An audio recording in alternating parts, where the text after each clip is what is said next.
Dr. Jessica Anderson was having a perfectly normal Tuesday morning until her coffee mug started speaking in alien languages. The quantum communication device, disguised as a standard world's best scientist mug, a gag gift from her lab team, lit up with an urgent message that made her nearly drop her French roast. "Jess, they're coming. Run. The cultural contamination is worse than we thought. Zixtal." She stared at the message, more annoyed than alarmed. After 3 years of collaboration with her alien research partner, she'd grown used to Zixtal's tendency for dramatics. Last month, they'd sent a similar emergency alert about discovering humans put pineapple on pizza. "Very funny. Zix," she muttered, setting the mug down on her desk at the quantum research facility in Colorado.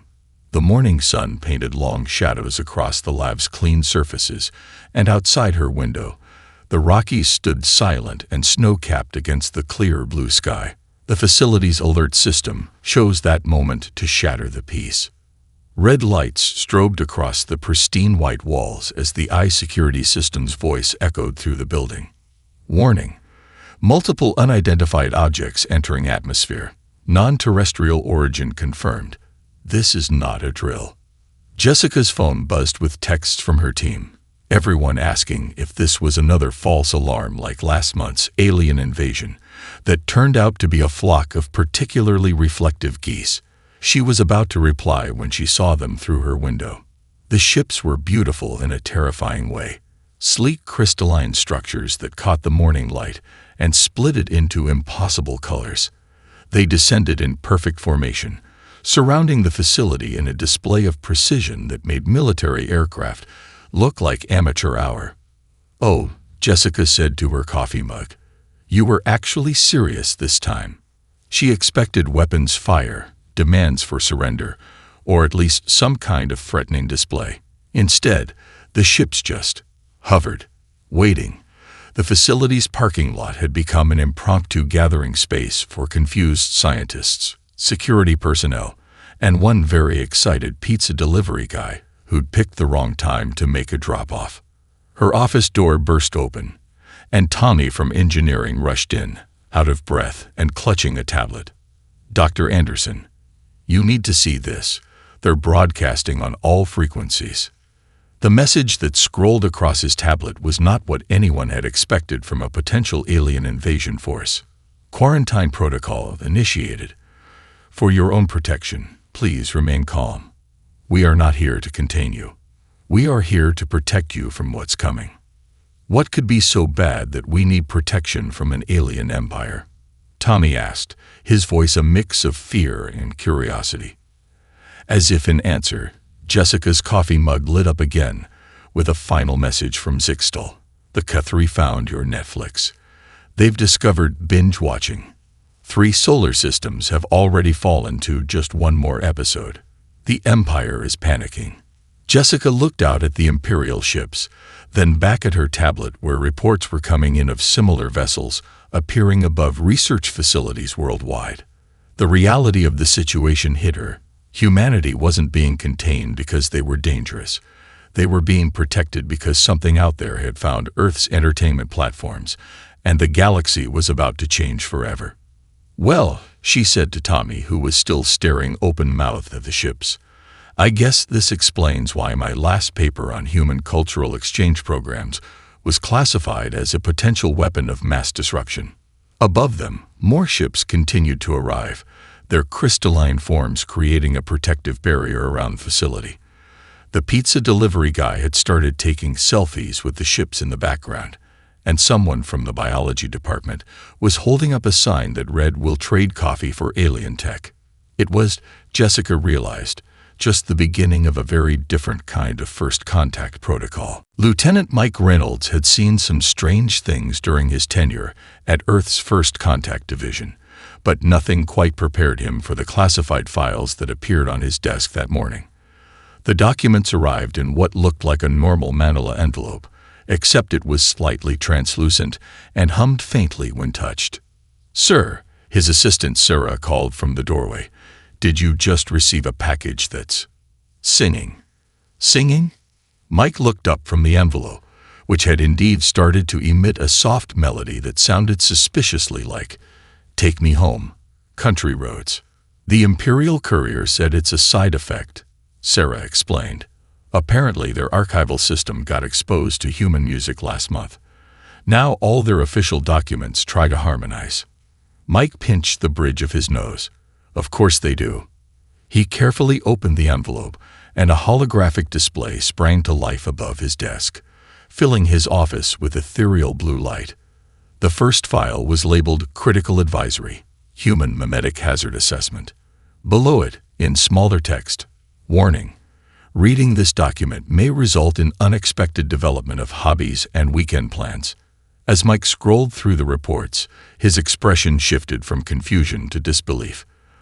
The first incident described a hive mind species that had sent observers to Earth for a standard cultural assessment. The observers returned with a concerning new trait.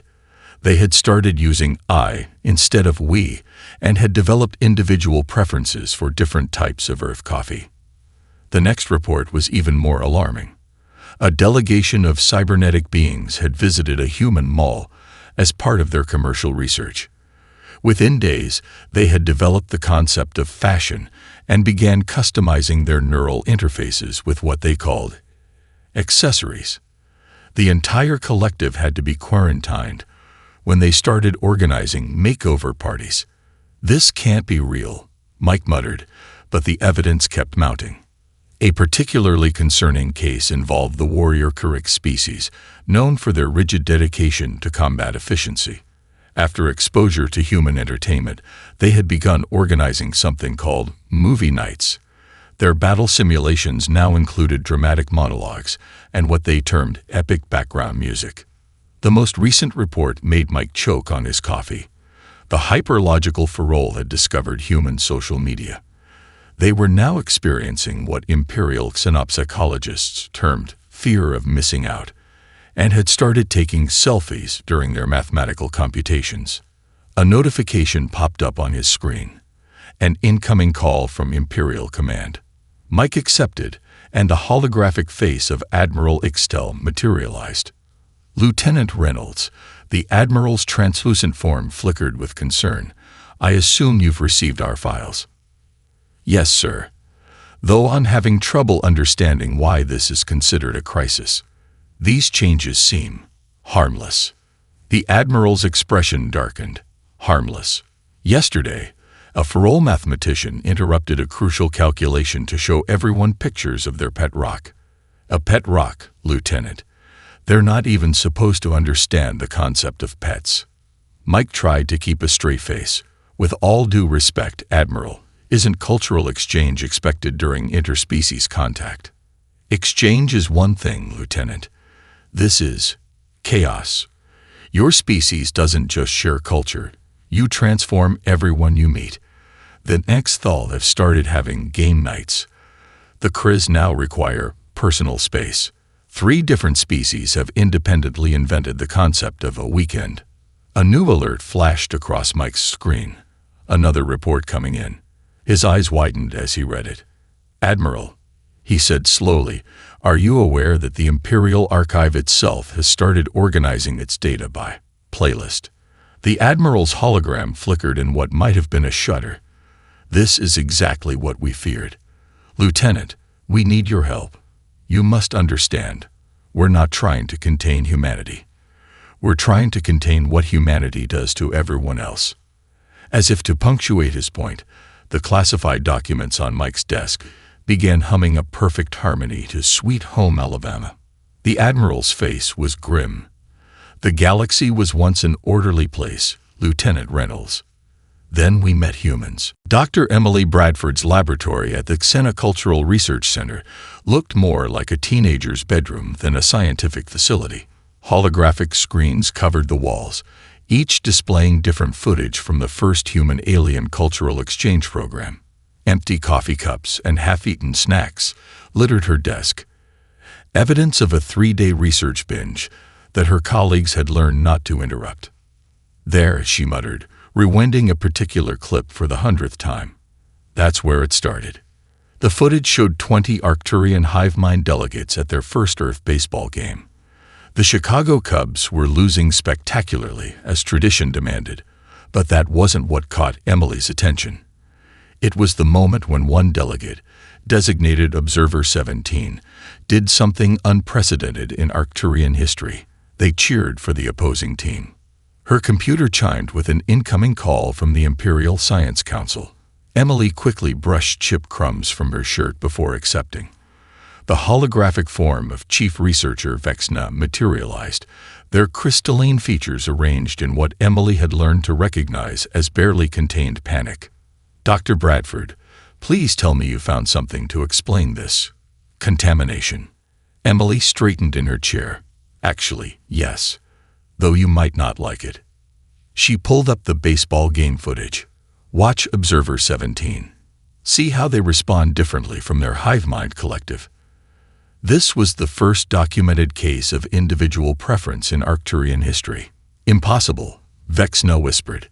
"The Arcturians have maintained perfect collective consciousness for 12,000 years." "Until they spent one afternoon at Wrigley Field," Emily said, unable to hide a smile. By the seventh inning stretch, Observer 17 had developed something even more dangerous than individuality. They'd become a Cubs fan. She switched to another screen, showing later footage. Within weeks, the infection spread. Observer 3 started collecting baseball cards. Observer 12 developed strong opinions about hot dog toppings. Observer 17 began what they called a fantasy baseball league. Vexna's hologram flickered with distress. "But how? We've studied human sporting events. They're just organized physical competitions." Emily shook her head. "That's where you're wrong. Human sports aren't just about competition. They're about hope, loyalty, and the inexplicable joy of rooting for the underdog. The Cubs haven't won a World Series in years, but their fans remain devoted." The Arcturians encountered something they'd never experienced before. The concept of supporting something simply because you love it, not because it's logical or successful. She pulled up more recent footage. Arcturian colonies organizing their own baseball leagues, complete with team jerseys and overpriced concession stands. Some had even developed regional rivalries and good-natured trash talk, concepts that had previously been alien to their species. "Dr. Bradford," Vexna's voice was grave, "are you suggesting that human emotional attachments are contagious?" "Worse," Emily replied, bringing up her latest analysis.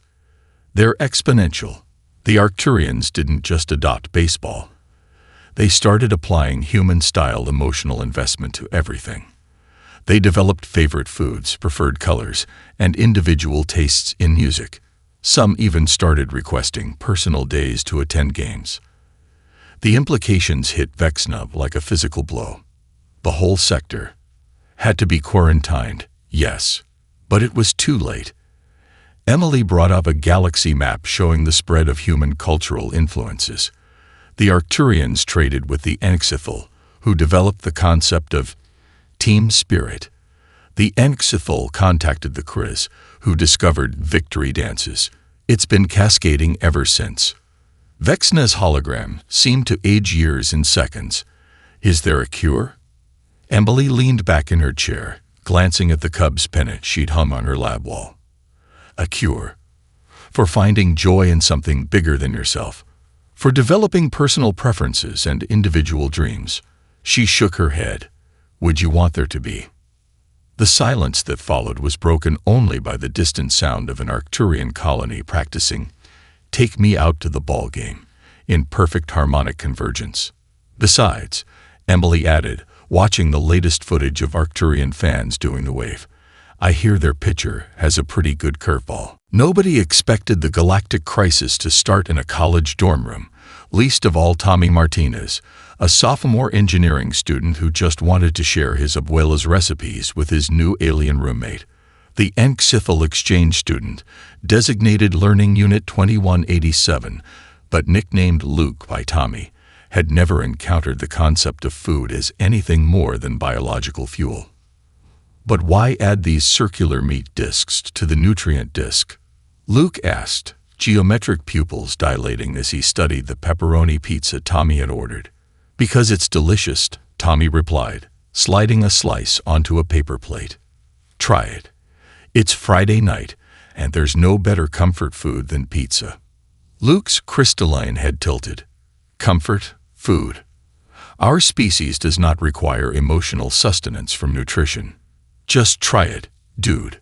The security footage from that fateful evening became the most studied clip in Imperial history.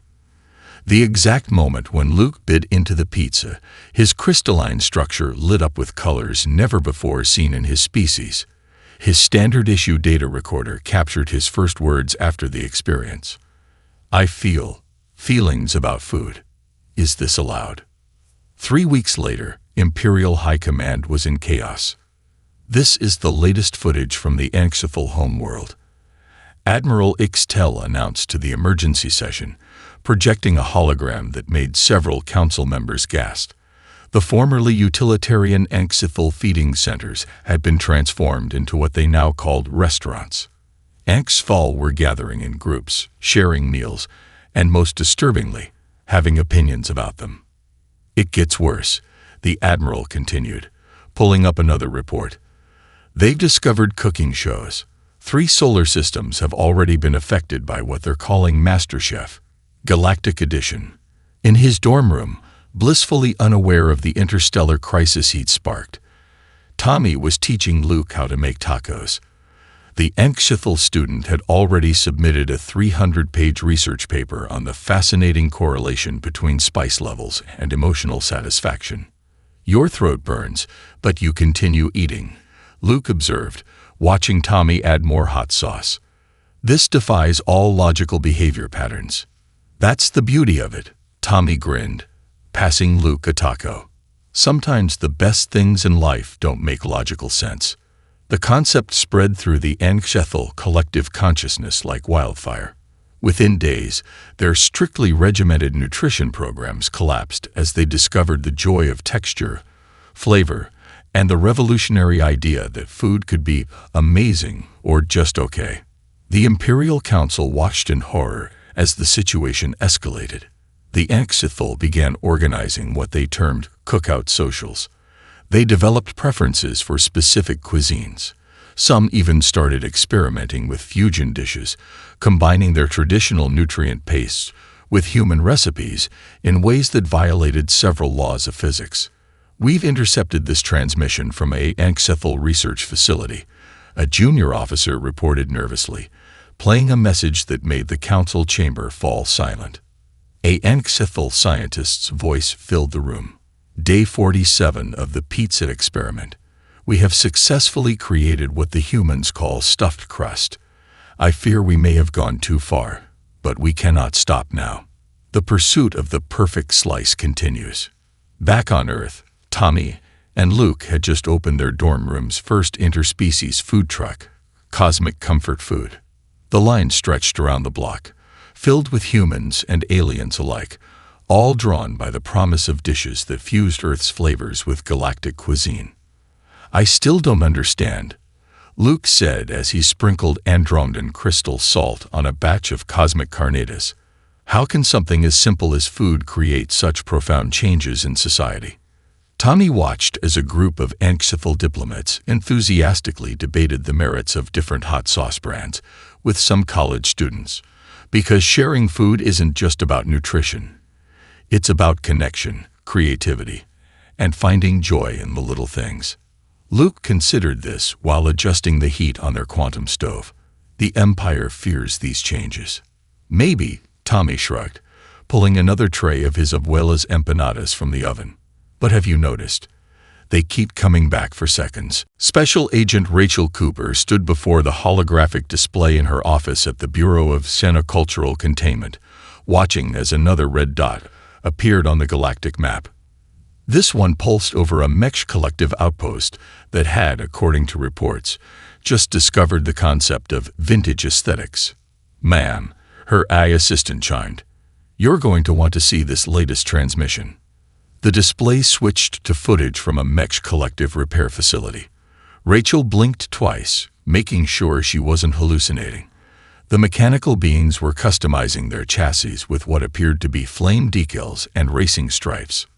Are they having a car show? She asked incredulously. Affirmative. The collective has termed it Pimp My Processing Unit.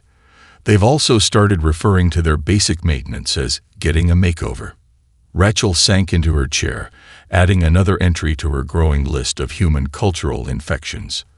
The Mech Collective had been a purely logical civilization, focused on efficiency. Now they were arguing about whether chrome accents were too flashy or just flashy enough. Her quantum comm unit buzzed.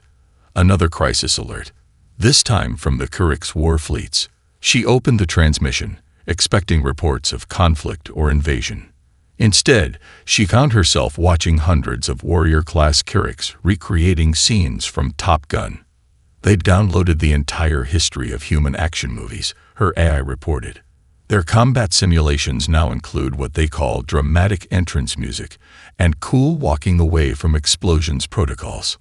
How many systems have been affected? The AI projected a new set of statistics. The Kriz telepathic network has fragmented into what they're calling private channels for me time. 3 hive mind species have developed individual social media accounts. The Farol Mathematical Collective is demanding casual Fridays. Rachel pulled up the footage from a Krez colony. The formerly unified telepathic species had discovered the concept of personal space and were now decorating their individual living pods. One Kriz had even put up a Do Not Disturb sign, a concept that would have been unthinkable in their hive mind society just months ago. "Show me the origin point," she ordered. The display zoomed in on Earth, specifically a high school in suburban Minnesota. A Kriz cultural observer had been stationed there to study human educational systems. Instead, they'd discovered teenagers. The observer's report is concerning, the AI noted. They write, humans aged 13 to 18 have mastered the art of selective telepathic blocking. They call it privacy. They have individual tastes in music, clothing, and decoration. Some even paint their personal spaces in colors their parental units find disturbing. This level of individualization should be impossible, yet they thrive. Rachel watched as the report continued, showing how the concept of personal expression had infected the Krez collective.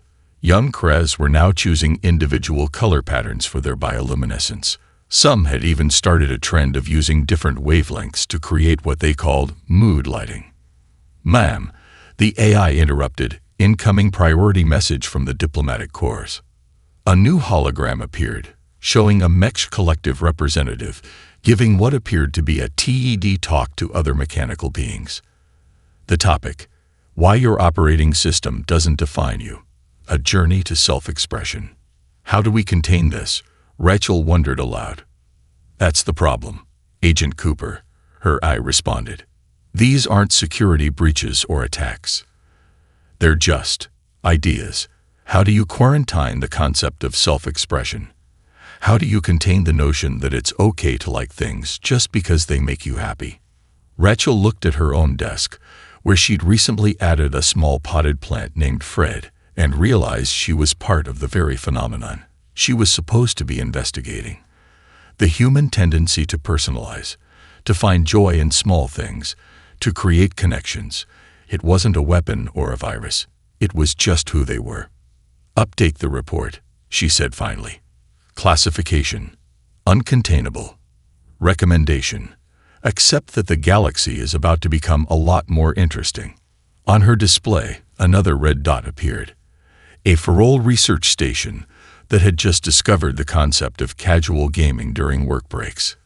The infection of fun continued to spread. First contact specialist David Wright never intended to cause an interstellar incident. He just wanted to explain why humans enjoyed watching sports. Now he sat in front of the Imperial Senate's Emergency Response Committee, trying to explain how his simple presentation had somehow sparked a galaxy-wide entertainment revolution. Let me get this straight.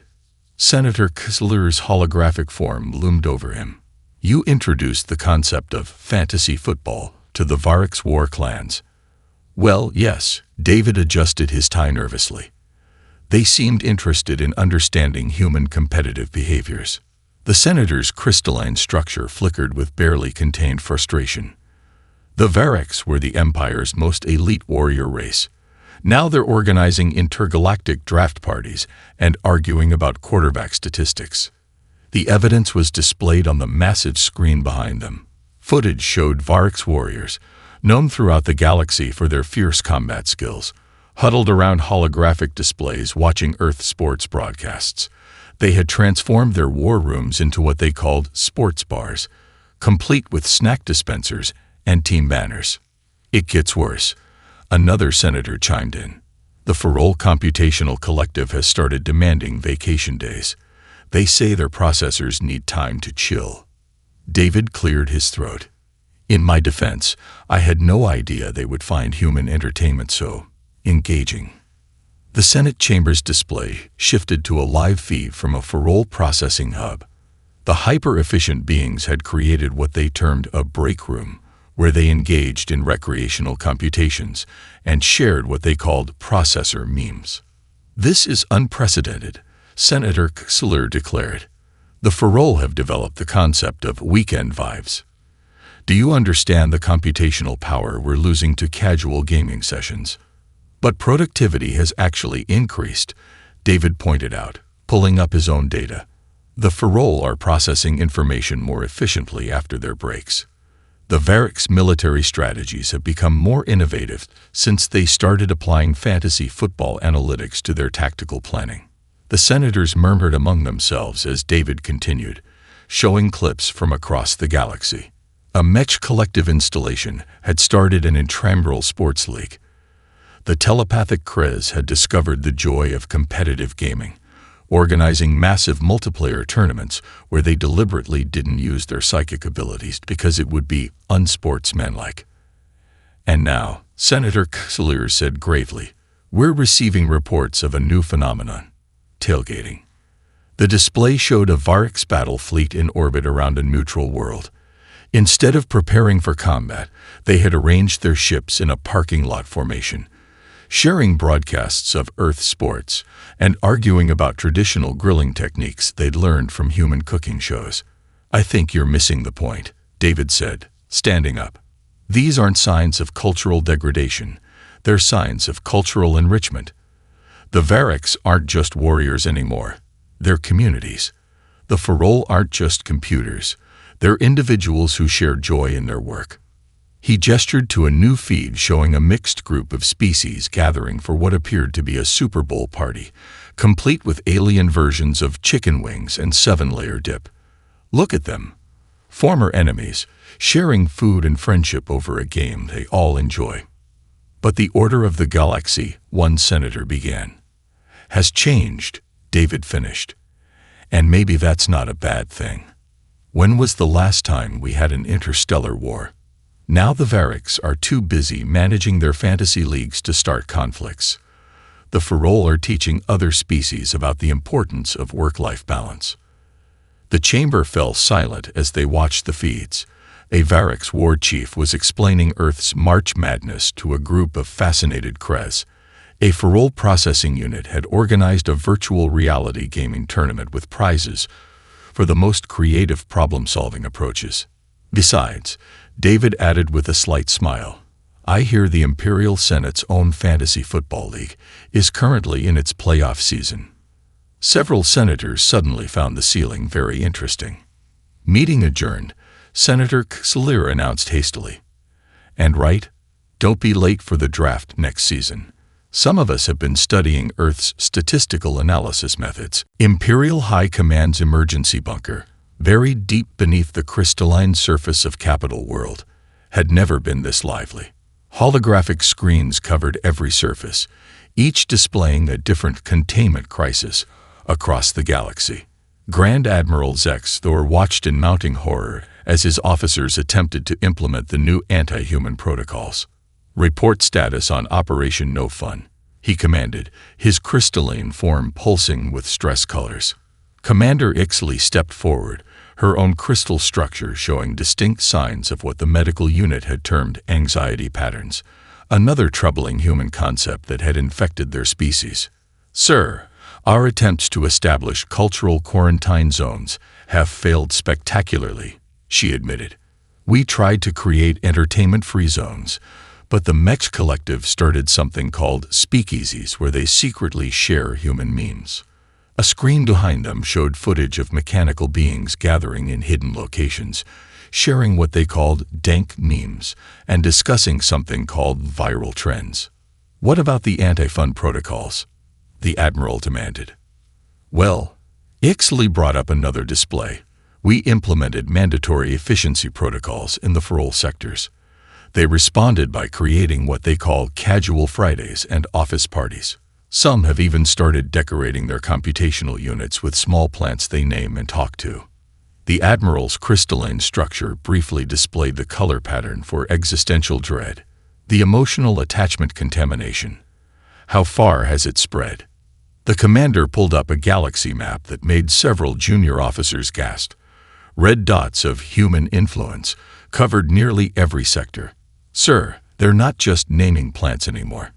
The Varix warrior clans have begun collecting what they call action figures.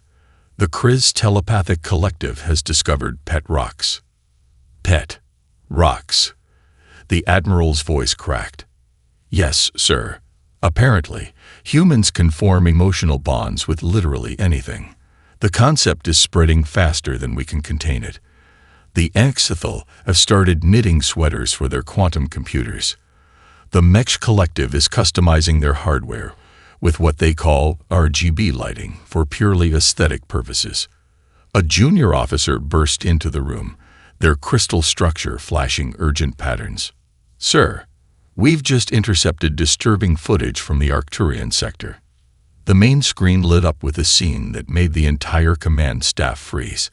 An Arcturian hive mind colony performing what appeared to be a choreographed dance routine. Is that? The Admiral squinted. The Macarena? Yes, sir. They've discovered human dance crazes.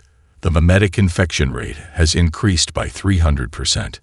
The Admiral sank into his command chair, which had recently been modified with what his staff insisted was ergonomic padding. Another human contamination he'd secretly grown to appreciate. Show me the latest containment breach, he ordered. The screen shifted to a Farol research station, where the logical beings had started a book club.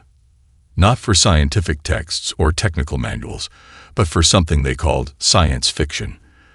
They were currently engaged in a heated debate about whether faster-than-light travel in human novels was technically accurate or just really cool. Sir, Commander Ixley said softly, there's something else. Our own troops. They've started showing symptoms. What symptoms? They're personalizing their uniforms, adding flair, they call it. Some have even started collecting memorabilia from their station planets. And this morning, the entire Delta Squadron requested permission to start a band. The Admiral looked around his command center. He noticed, for the first time, how many of his staff had added small decorative touches to their stations. One had a holographic fish tank. Another had posted something called motivational cat posters. Commander, he said finally, send a message to all sectors. New classification for Earth. Reality Destabilizer Class O. Not because they're dangerous, but because they make everything more interesting. He paused, looking at the small potted plant on his own desk, a gift from his junior staff that he'd named Herbert. And maybe, just maybe, that's not the worst thing that could happen to the galaxy. The screens continued to flash with new reports. A Mech Collective poetry slam, a Kriz talent show, and somewhere in the Outer Rim, a group of formerly warlike species gathering for what they called a movie night marathon. The Imperial Senate's main chamber had never been so colorful. The traditionally austere hall was now dotted with personalized decorations, informal seating arrangements, and, most shocking of all, a coffee bar in the corner. Senior Archivist Ventak stood at the central podium, preparing to present the final draft of the newest First Contact Protocol regarding Earth.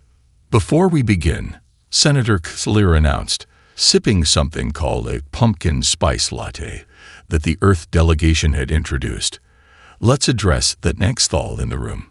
How many of you have been affected by human cultural elements? Every crystalline being in the chamber lit up with a color pattern for embarrassment. "I've started a blog," one senator admitted.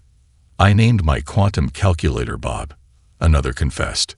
"I've been watching something called cat videos during diplomatic briefings," a third whispered. Ventax cleared his throat, or at least made the crystalline equivalent of the sound. Another habit picked up from humans. Perhaps that's the perfect segue into our new protocol. Computer, display final draft. A holographic text appeared above the chamber. Imperial First Contact Protocol. Earth Advisory. Classification. Reality Destabilizer Class O. Warning level. Maximum fun hazard. To all Imperial vessels and diplomatic missions. Be advised that contact with Earth and its inhabitants carries extreme risk of the following side effects: development of individuality, spontaneous creativity, unnecessary customization of functional items, emotional attachment to inanimate objects, discovery of hobbies, appreciation for downtime, sudden interest in entertainment, decoration of workspaces, collection of souvenirs, understanding of weekend vibes.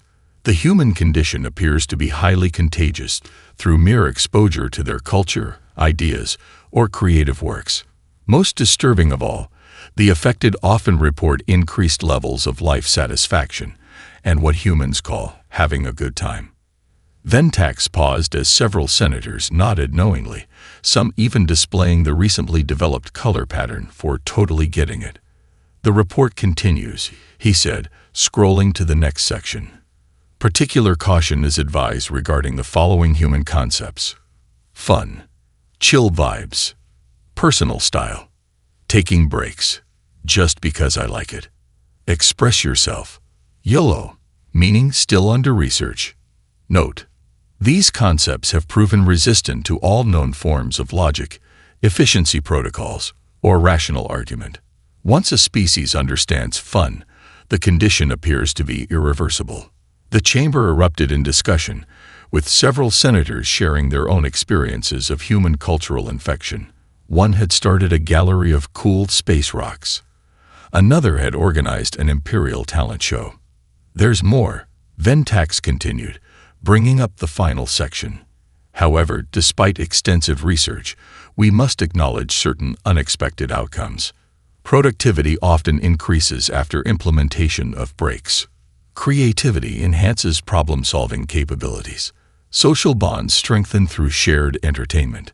Diplomatic relations improve through cultural exchange. War becomes less appealing than game night. Final recommendation: accept the inevitable. The galaxy will never be the same, and perhaps that's not a bad thing. Earth is to be approached with caution, not because they are dangerous, but because they will make you interesting." Addendum. This report was prepared while listening to something called a playlist. The archival staff has begun categorizing all Imperial documents by vibe. As Ventax concluded, the chamber was silent except for the soft sound of a Kriz delegation in the back humming what appeared to be "Don't Stop Believin'." Motion to approve the new protocol, Senator Xalir asked. The vote was unanimous, though several senators were distracted by their fantasy football updates. "Then it's settled," Xalir declared. "Earth is officially classified as a Class O civilization, and if anyone needs me, I'll be at the karaoke night we organized in the Diplomatic Lounge. I hear the Mech Collective does an amazing cover of Bohemian Rhapsody."